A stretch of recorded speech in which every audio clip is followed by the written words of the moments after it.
Assalamualaikum warahmatullahi wabarakatuh. Saya Fitri Rahayu Ningsi dari kelas TI 3A. Pada pertemuan kali ini, saya akan membahas materi perkuliahan yang berjudul Unified Modeling Language atau yang biasa kita kenal dengan UML. Untuk pembahasan lebih lengkapnya, tonton terus video ini sampai selesai ya.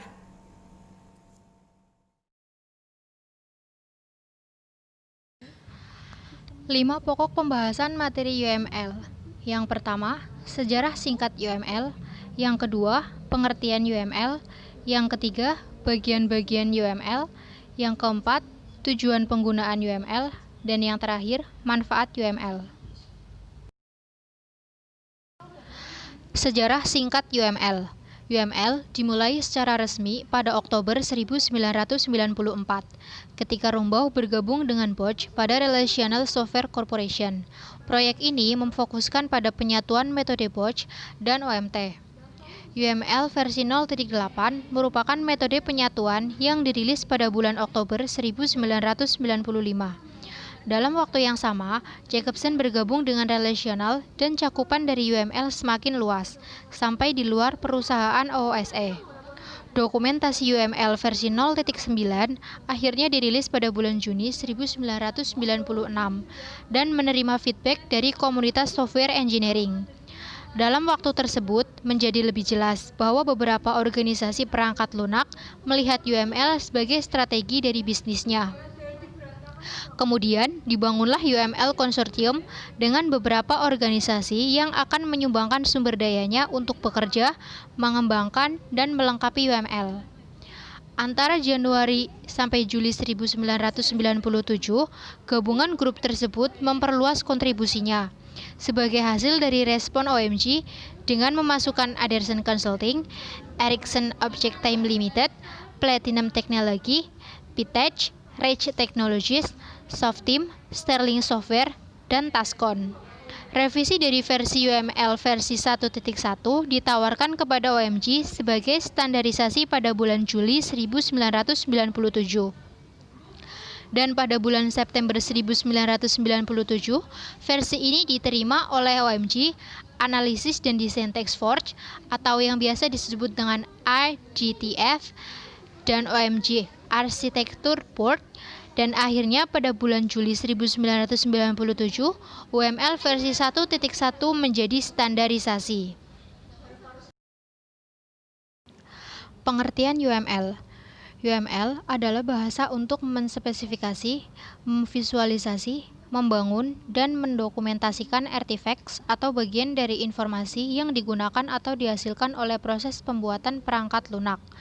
Artefak tersebut dapat berupa model, deskripsi, atau perangkat lunak dari sistem perangkat lunak, seperti pada pemodelan bisnis dan sistem non-perangkat lunak lainnya.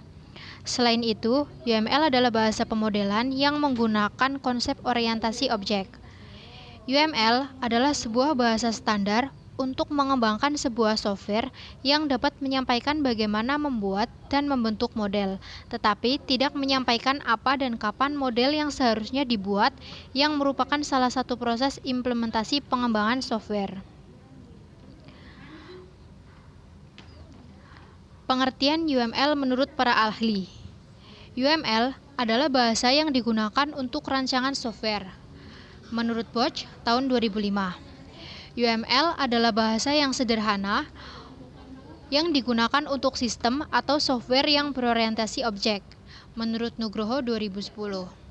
Menurut Yadanur 2012, UML merupakan bahasa standar yang digunakan untuk membangun dan memvisualisasi sistem software. Menurut Utami 2015, UML merupakan bahasa yang digunakan untuk mengatur rekrutmen, analisis desain, dan penggambaran dalam program yang berorientasi objek.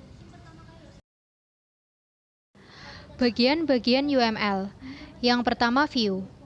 View terdiri dari use case view, logical view, component view, view konsurensi, dan deployment view. Yang kedua, diagram. Diagram terdiri dari use case diagram, class diagram, state diagram, sequence diagram, collaboration diagram, activity diagram, komponen diagram, dan deployment diagram. Untuk pembahasan selengkapnya, kita akan membahas satu persatu dari masing-masing view dan diagram. Yang pertama, view. View digunakan untuk melihat sistem yang dimodelkan dari beberapa aspek yang berbeda. View bukan melihat grafik, tapi merupakan suatu abstraksi yang berisi sejumlah diagram. Beberapa jenis view dalam UML antara lain, yang pertama, use case view. Fungsinya mendeskripsikan fungsionalitas sistem yang seharusnya dilakukan sesuai yang diinginkan eksternal aktor. Aktor yang berinteraksi dengan sistem dapat berupa user atau sistem lainnya. View ini digambarkan dalam use case diagram dan kadang-kadang dengan activity diagram. View ini digunakan terutama untuk pelanggan, perancang atau desainer, pengembang atau developer, dan penguji sistem. Selanjutnya ada logical view. Fungsinya mendeskripsikan bagaimana fungsionalitas dari sistem, struktur statis, mulai dari kelas, objek, dan relationship, dan kolaborasi dinamis yang terjadi ketika objek pengirim pesan ke objek lain dalam suatu fungsi tertentu. View ini digambarkan dalam kelas diagram untuk struktur statis dan dalam state, sequence, collaboration, dan activity diagram untuk model dinamisnya. View ini digunakan untuk perancang atau desainer dan pengembang atau developer. Selanjutnya, komponen view. Fungsinya mendeskripsikan implementasi dan ketergantungan modul. Komponen yang merupakan tipe lainnya dari kode modul diperlihatkan dengan struktur dan ketergantungannya, juga alokasi sumber daya komponen dan informasi administratif lainnya. View ini digambarkan dalam komponen view dan digunakan untuk pengembang atau developer. Kemudian, konsurensi view. Fungsinya membagi sistem ke dalam proses dan prosesor. View ini digambarkan dalam diagram dinamis, mulai dari state, sequence, collaboration, dan activity diagram, dan diagram implementasi, atau komponen dan deployment diagram, serta digunakan untuk pengembang atau developer, pengintegrasi atau integrator, dan penguji atau tester. Yang terakhir, deployment view. Fungsinya mendeskripsikan fisik dari sistem seperti komputer dan perangkat nodes dan bagaimana hubungannya dengan lainnya. View ini digambarkan dalam deployment diagram dan digunakan untuk pengembang atau developer, pengintegrasi atau integrator, dan penguji atau tester. Yang kedua, diagram. Diagram berbentuk grafik yang menunjukkan simbol elemen model yang disusun untuk mengilustrasikan bagian atau aspek tertentu dari sistem. Sebuah diagram merupakan bagian dari suatu view tertentu dan ketika digambarkan biasanya dialokasikan untuk view tertentu. Adapun jenis diagram antara lain, yang pertama use case diagram. Fungsinya menggambarkan sejumlah eksternal aktor dan hubungannya ke use case yang diberikan oleh sistem. Use case adalah deskripsi fungsi yang disediakan oleh sistem dalam bentuk teks sebagai dokumentasi dari use case simbol. Namun, dapat juga dilakukan dalam activity diagram. Use case digambarkan hanya yang dilihat dari luar oleh aktor atau keadaan lingkungan sistem yang dilihat user, dan bukan bagaimana fungsi yang ada di dalam sistem. Yang kedua, kelas diagram. Fungsinya menggambarkan struktur statis kelas di dalam sistem. Kelas merepresentasikan sesuatu yang ditangani oleh sistem. Kelas dapat berhubungan dengan yang lain melalui berbagai cara atau associated. Dependent, satu kelas tergantung atau menggunakan kelas yang lain. Specialist, suatu kelas merupakan spesialisasi dari kelas lainnya. Atau package, grup bersama sebagai satu unit. Sebuah sistem biasanya mempunyai beberapa kelas diagram. Yang ketiga, state diagram. Fungsinya menggambarkan semua state atau kondisi yang dimiliki oleh suatu objek dari satu kelas dan keadaan yang menyebabkan use state berubah. Kejadian dapat berupa objek lain yang mengirim pesan. State class tidak digambarkan untuk semua kelas, hanya yang mempunyai sejumlah state yang terdefinisi dengan baik dan kondisi kelas berubah oleh state yang berbeda. Yang keempat, sequence diagram. Fungsinya menggambarkan kolaborasi dinamis antara sejumlah objek, kegunaan untuk mewujudkan rangkaian pesan yang dikirim antara objek, juga interaksi antara objek, sesuai yang terjadi pada titik tertentu dalam eksekusi sistem. Yang kelima, collaboration diagram. Fungsinya menggambarkan kolaborasi dinamis seperti sequence diagram. Dalam menunjukkan pertukaran pesan, collaboration diagram menggambarkan objek dan hubungannya, mengacu ke konteks. Jika penekanannya pada waktu atau urutan, gunakan sequence diagram. Tapi jika penekanannya pada konteks, gunakan collaboration diagram. Yang keenam, ada activity diagram. Fungsinya menggambarkan rangkaian aliran dari aktivitas digunakan untuk mendeskripsikan aktivitas yang dibentuk dalam suatu operasi, sehingga dapat juga digunakan untuk aktivitas lainnya seperti use case atau interaksi. Yang ketujuh, komponen diagram. Fungsinya menggambarkan struktur fisik kode dari komponen. Komponen dapat berupa source code, komponen biner, atau executable komponen. Sebuah komponen berisi informasi tentang logic class atau kelas yang diimplementasikan sehingga membuat pemetaan dari logical view ke komponen view. Yang terakhir, deployment diagram. Fungsinya menggambarkan arsitektur fisik dari perangkat keras dan perangkat lunak sistem, menunjukkan hubungan komputer dengan perangkat atau nodes satu sama lain dan jenis hubungannya. Di dalam nodes, executable komponen dan objek yang dialokasikan untuk memperlihatkan unit perangkat lunak yang dieksekusi oleh node tertentu dan ketergantungan komponen. Selanjutnya, tujuan penggunaan UML. Yang pertama, UML sebagai bahasa pemodelan. UML merupakan bahasa pemodelan yang memiliki perbendaharaan kata dan cara untuk mempresentasikan secara fokus pada konseptual dan fisik dari suatu sistem. Contoh untuk sistem software yang intensif membutuhkan bahasa yang menunjukkan pandangan yang berbeda dari arsitektur sistem. Ini sama seperti menyusun atau mengembangkan software development lifecycle.